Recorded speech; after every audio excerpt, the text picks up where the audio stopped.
So this essay was for a book, an exhibition catalog called Close Encounters, which is one of the first Indigenous international exhibitions of contemporary art, which is held in Winnipeg 2 or 3 years ago. And it was really an important exhibition. The Canada Council has funded trips for me and some of my colleagues as curators. I'm a curator as well. First in 2008, 2010, we were brought to the Sydney Biennial. And because of connections I made there, the Sydney Biennial is a big art exhibition that runs throughout the whole city, and that's what I just came back from, my 4th trip there. Actually, my 6th trip there, 4th one for the biennials. And in the meantime, I've been invited to do papers and talks and other things at various universities. So this paper sort of gives you a sense of what I do. It's a little more specific. Usually I'm taking on broad themes of Indigenous identity. This one I'm going very specifically, I was asked to just talk about Métis contemporary art, which is a very small field right now, but it's growing quite a bit. So it's a bit more of a formal paper than yesterday, but still, I think, hopefully accessible and clear. So Cross-Addressing is a painting I made 14 years ago. It's a painting of 2 men, one dressed as a cowboy, the other in comic book Sioux regalia. They share a common question and thought balloon: Métis? If both are Métis, the image presents Métis-ness as an expanded field, one that includes seeming cowboys and might be Indians. The picture also suggests that Métis appearance is not always easy to read, even among Métis. If either man is of mixed blood, they may be looking for signs of kinship to melt the ice. On the other hand, perhaps one or both are anxious about their Métis status and have adopted an overdetermined marker of either cowboy or Indian in order to fit into the accepted binary. Only now they are worried that they might be found out. Only now they are worried that they might be found out in this encounter with a real cowboy or a real Indian, or more puzzling still, with another Métis in drag. If either cartoon character is Métis, the viewer may wonder why they are not clothed in the traditional bois brûle style, with the iconic floral beading and the quill work and sash. That a Métis might choose to wear another's outfit, the settler or the Indian, quotation marks, raises thoughts about costume and the flexibility of our identity displays.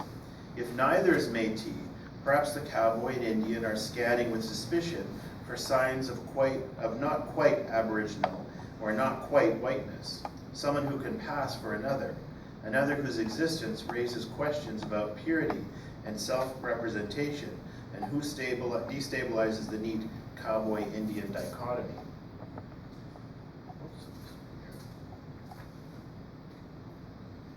If I don't say so, these are some of my paintings. The painting reminds us that the apparent division between Canada's founding races is blurred.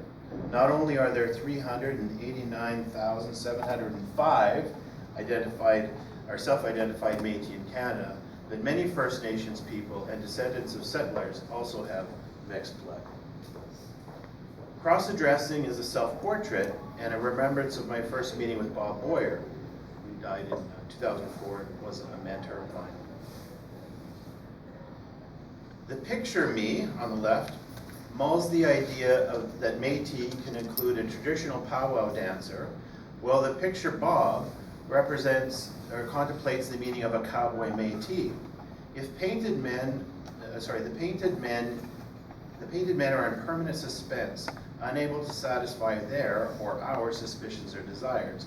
Confirmation only arises in cross-dress, only by talking with each other outside of the picture plane, beyond costume, can the could-be cowboy, possible Indian, or maybe Métis learn who is who and what's what. Métis is an open question negotiated through discourse and relationships, rather than a narrow inquiry in search of a definitive answer. However, while Métis is a continuum rather than a fixed identity, it is not boundless. Despite our variety, we are held in orbit by common histories, family and culture, geography, ancient and recent alliances, and for many, resonant stories of coming to greater Métis consciousness and presence. And not all Métis are as conflicted as our painted men may be. Some grew up in a culture that, while stifled outside, burned warm in the home. Two trajectories follow from these complementary experiences. On one hand, there are conservative regional artists, folks who positively and literally conserve and revive traditional Métis cultural forms. They bead, will, tell stories, jig, sing, and fiddle as a means of defining and rejuvenating the people. On the other hand, there are art world artists for whom being Métis is defining but not limiting. They tend to engage issues of indigeneity generally, post-colonial stereotype smashing, indigenous worldview promoting, etc. So of course, Laurie Blondeau and Edward Poitras are prime examples, but there's also Jason Baird, Rick Rivet, Ahasu, Kevin McKenzie, and Dylan Miner. But what's interesting about these Métis artists is they almost never make Métis specific work. Springing as a métissage of both trends is a third group who mix and understand the old forms with the aspirations of art world artists. Some use Métis design as a base from which to develop a distinctive contemporary Métis art. So Christy Belcourt, and I include Sherry Farrell-Rissette. Sherry Farrell-Rissette has some Métis lineage, but she identifies as a band member in Quebec, but she's a First Nations person. But she's one of the most important scholars of Métis art. So Sherry Farrell-Rissette and Christy Belcourt particularly fit into this third category. Others use any means necessary to communicate Métis lived experience. Sometimes this is expressed didactically, as in the showing of Métis art, Métis life. So Sherry Farrell-Rissette, Jim Logan as well, and Leah Dorian. I'll show you some images a little bit later, but here's Jim Logan. Just showing life. So the style, is that a Métis style? Is it a European style?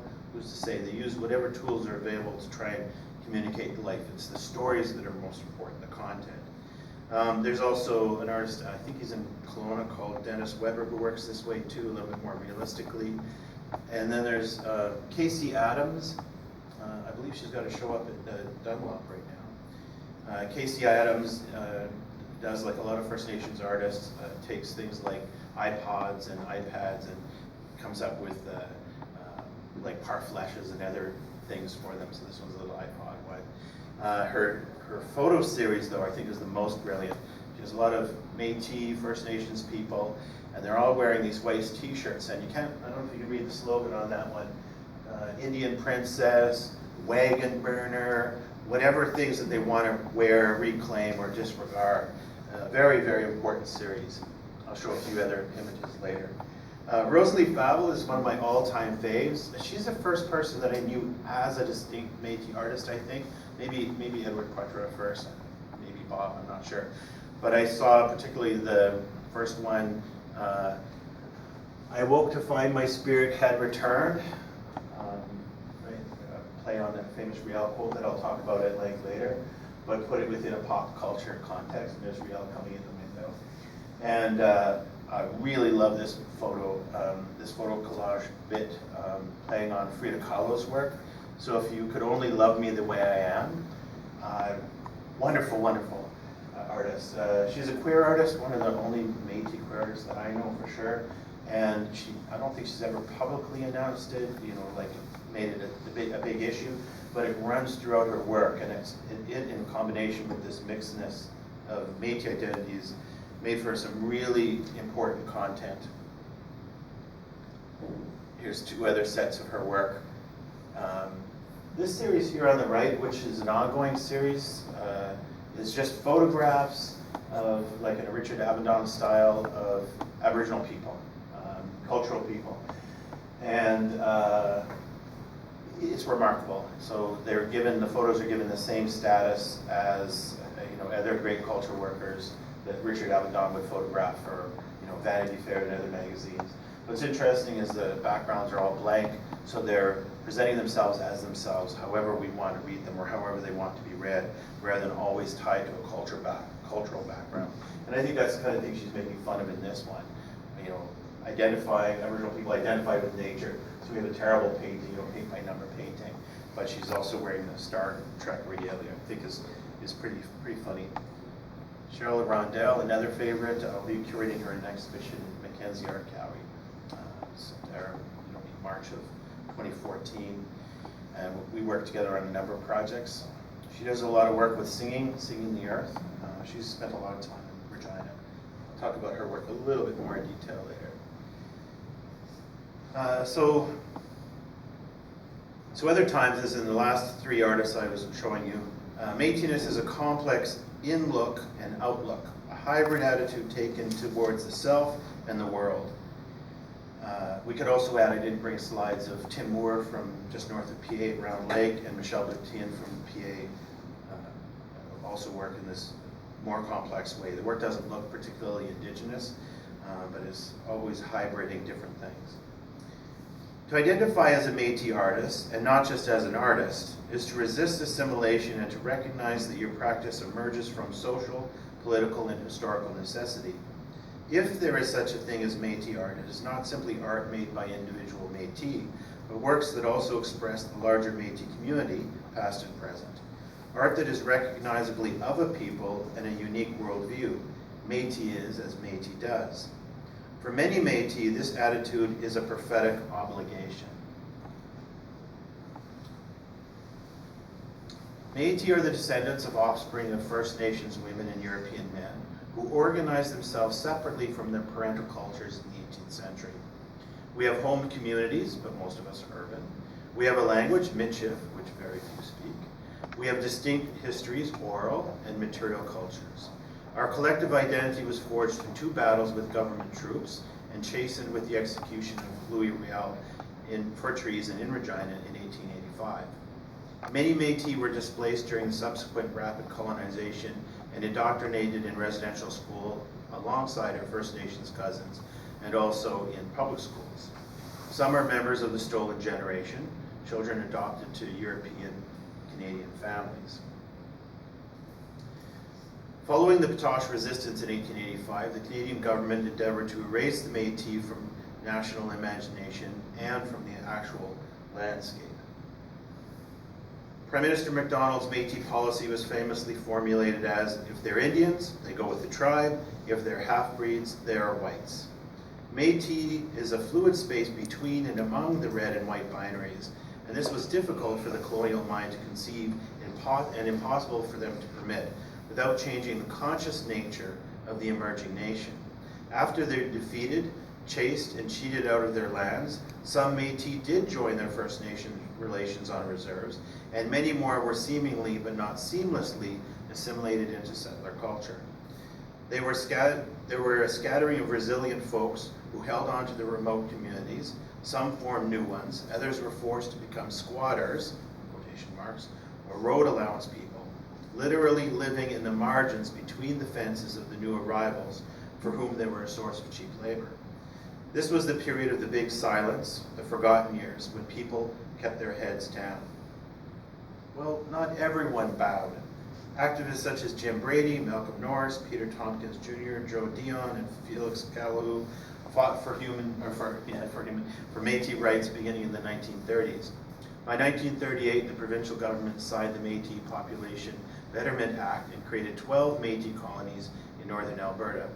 Though 2 decades later, these were reduced to 8, they remain the only Métis reserve-like settlements in Canada. A wider political reawakening, though, had to wait 3 more decades for the rise of global Indigenous activism.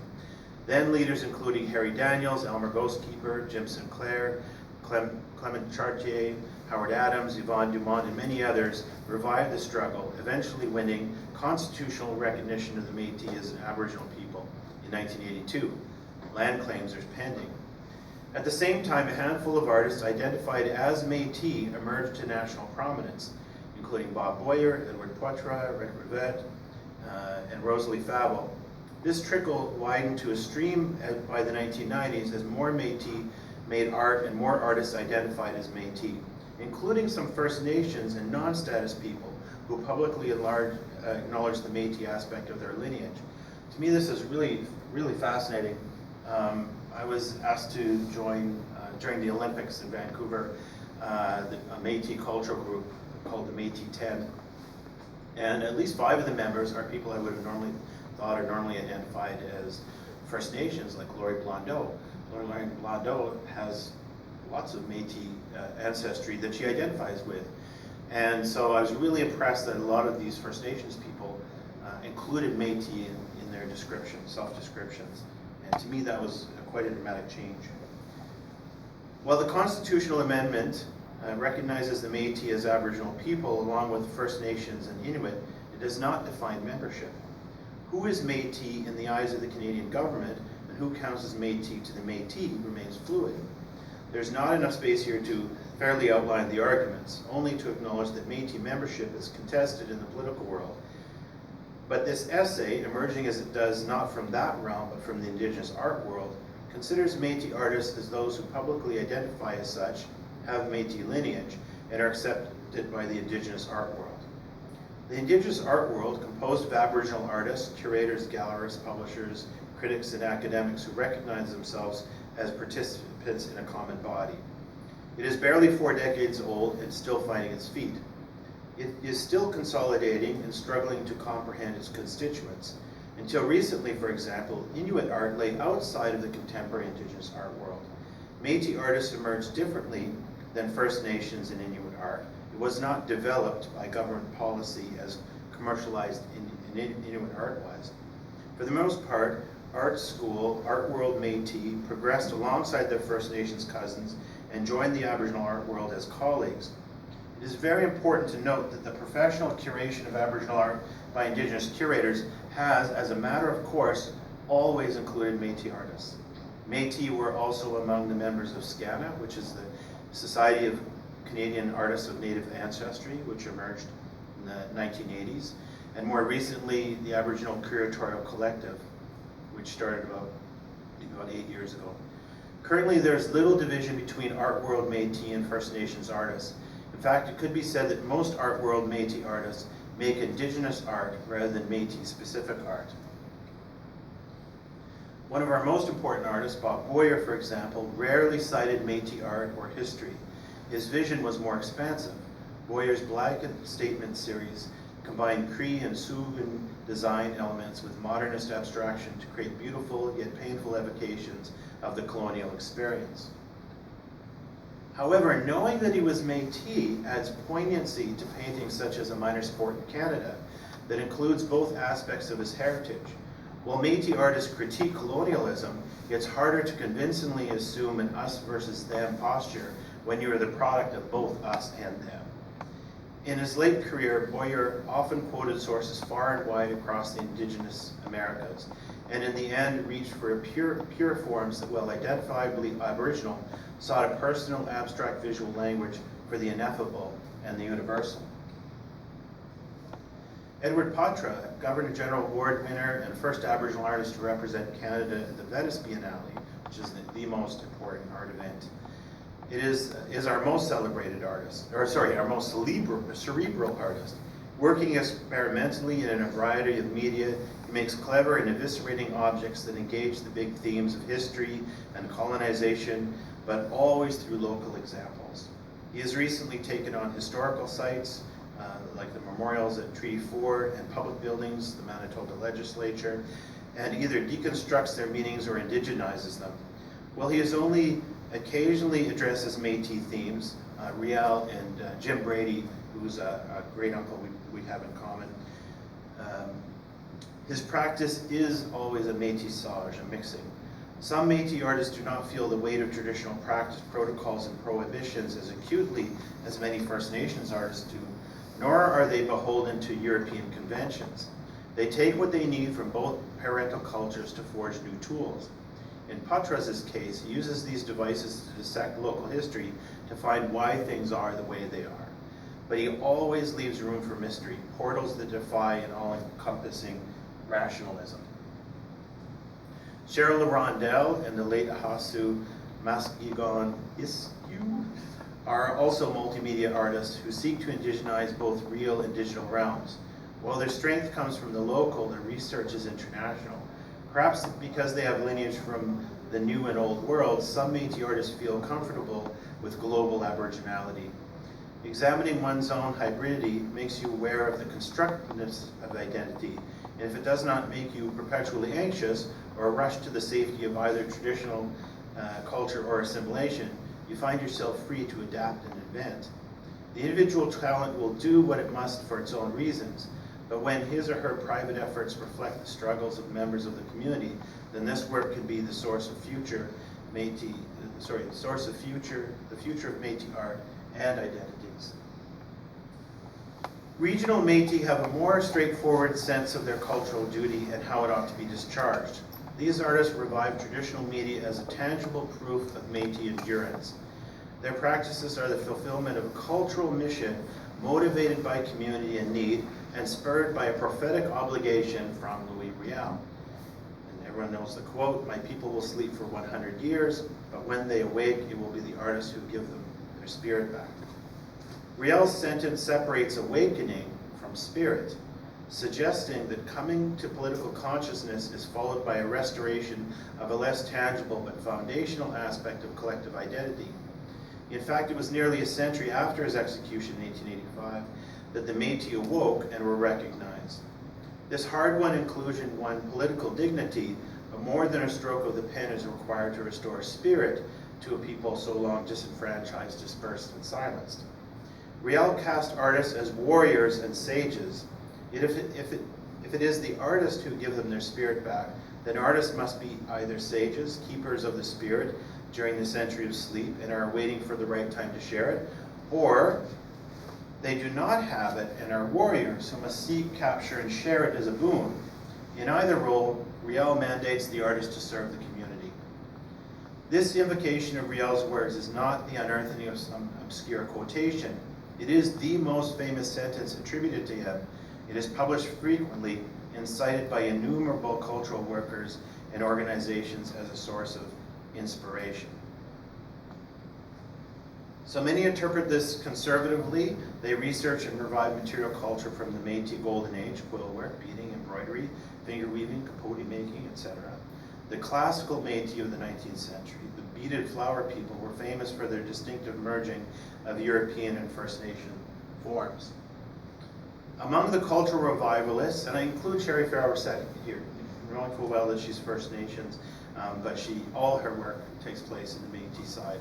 So culturally, she's Métis. She's perhaps the most learned and wide-ranging in her accomplishments. She not only teaches Métis beading, but has recently completed a doctoral dissertation on the subject. This conservation and perpetuation is at the heart of Métis revival. You have to know where you come from to know where you're going. However, central to the idea of refreshing the culture is to recognize, as Cheryl Rondelle demonstrates in her scholarship and art practice, just how inventive these pioneers were, and to revive this creative spirit, not just its antique forms. Christy Belcourt is at the forefront of developing a new Métis visual language that is rooted in tradition. She makes paintings based on Métis beading, but rather than simply transfer these designs to canvas, she develops deeper content. For example, while traditional beading is primarily decorative, many of Belcourt's images are instructional pictures of indigenous medicinal plants. Recent work, such as Honoring My Spirit Helpers, is even more ambitious. It evokes Métis spirituality. Belcourt's unique style honors without copying Métis traditional designs and contributes contents the older forms could not carry. If this style or methodology were picked up by other Métis artists, it could mark the beginning of a new creative modes for the generation and transmission of cultural information. A Métis style would also help identify Métis to the larger world, as surely as the Woodland School or Haida styles are significant signifiers to those people. Just sort of a note, so Métis women were making these beading and quill works that were based especially on Suian designs and other designs from the East, and what the nuns were teaching in beading and embroidery work, and brought them together to make something new. However, in my research, and I think Cheryl Rondelle would agree pretty much all the way down the line, there were formal changes, so you have these two things coming together formally, so the form looks different or is a new thing, but the content is lost a bit. So the content are all these flower designs and so on, but there's not a lot of the messages that are coded in the Sioux type works, or even, there are Christian stuff for sure, but not a hybrid, not a new thing. And both of us, go through the collections trying to find moments of epiphany, and definitely find formal ones, but not necessarily content ones. So what makes this work so important is that she brings together these two types of ideas, from the European and the Sioux type ideas, but then adds medicinal plants. And so, I'm going through the collections looking for, someone's beating, octopus bag or something and saying, are they showing the medicines that would have gone in that bag on the design? It's not really quite there yet. But, research not concluded. There's only a few people working on this. It might still happen, but it would make a big difference. So the creation of a Métis style is not on the agenda of all Métis artists, but increasing visibility is. So Sherry Farrow said, Leah Dorian and Jim Logan use viewer-friendly illustration styles to tell stories missing from the Canadian narrative. All of them have illustrated books. They literally picture Métis into being. This sort of work is foundational to the articulation of the specificity of the Métis experience. Casey Adams and Rosalie Favell use photography to critique colonial residue and show the range of Aboriginality. Both projects create a huge archive of Aboriginal faces, including Métis, in the hopes of regaining space and ensuring an indelible presence. Can't read a shirt there. Oh, this one says Chief. So these are all cultural workers. So Candace Hopkins, curator, and Nadia Mir, who's also a curator and an artist. Candace was actually a former student of mine who's really becoming the top Aboriginal curator in Canada.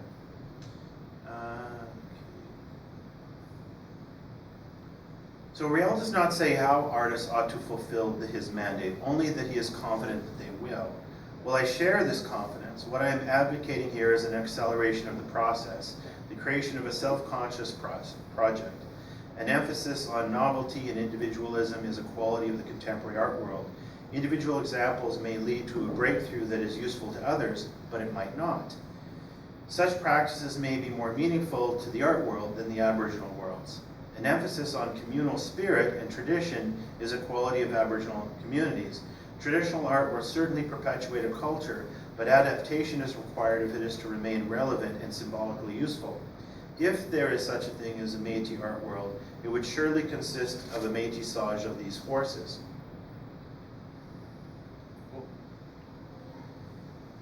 So far I've concentrated, only a few more pages left. So far I've concentrated on the somewhat insular meaning of the contemporary Métis art to Métis people and within the wider Aboriginal scene. However, there's also a role for Métis art within Canada's identity formation. In A Fair Country, John Ralston Saul argues that Canada is a Métis civilization. What we are today has been inspired by as much by 4 centuries of life with the indigenous civilizations as by 4 centuries of immigrations. That was a quote. Artists, he explains, have a central role in the nation's image imaginary. And they quote again, in the last half century, Canada has begun crawling towards a sense of the essential Aboriginal role in our civilization. The most obvious sign is the extent to which their art has burst into the mainstream of our creative imagination. West Coast and Inuit art in only a few decades have become central to how Canadians represent themselves. That is how we imagine ourselves, end of the quote. The irksome aspect of this argument, for a Métis artist, apart from his making it so elegantly and convincingly before I did, is that his proofs are West Coast and Inuit art. Ralston Saul knows about the 1982 recognition of the Métis as an Aboriginal people, but we do not make his list. But he owns one of my paintings, that one I showed of the plant. And I'm quoted in his book, or in the credits anyways. This slate, as though, is not without warrant. As I've argued above, the best art world Métis currently specialize in Indigenous rather than in Métis art. The development of a specifically Métis art would not just be of service to Métis, but also to those who share this land. If Canadians are a Métis civilization, as Ralston Saul claims, and are crawling towards a sense of the essential Aboriginal role in our civilization, it makes sense that they should not only be contemplating First Nations and Inuit art, but these Métis might get something from the actual Métis artists who embody and express the complexity of this coming together most deeply. Yet another reading of this painting, cross-addressing, is that the Métis is a conception that hangs between the two founding cultures, the European and First Nations. The future of Métis being evolves from this pioneering primal scene as a nascent present, signaled but not quite able to be pictured or quite realized. Métis is a restless possibility. On one hand, there are culturally secure Métis who hunger to signify to themselves and others who want to break the big silence, to be and to be counted, but they are barely part of Canadian consciousness. The word Métis finds itself into more documents and programs than actual Métis bodies find themselves into the institutions that generate them. Apart from a few sepia-toned images, the sense that we are not quite Indians or not quite settlers, the dominant imaginary has little grasp of us. There are few stereotypes to smash. On the other hand, there are many more Métis for whom the meaning of their identity is in flux. They have no singular sense of self to push into the light of day. Announcing you are a Métis is often met with polite nod and blank expressions. What does it mean to be contemporary Métis? The terrific thing about this cultural moment is that Métis is an open question asking for provisional answers. Métisness is there for the individual talent to discover, explore, describe, extend, even invent. It is a social as well as a personal quest. Métis visual artists are challenged to produce images that bring us to light, stories that call us to mind, songs that sing us into being. If the dominant narrative constituting 20th century Métisness is survival, the Métis story of the future will be Renaissance.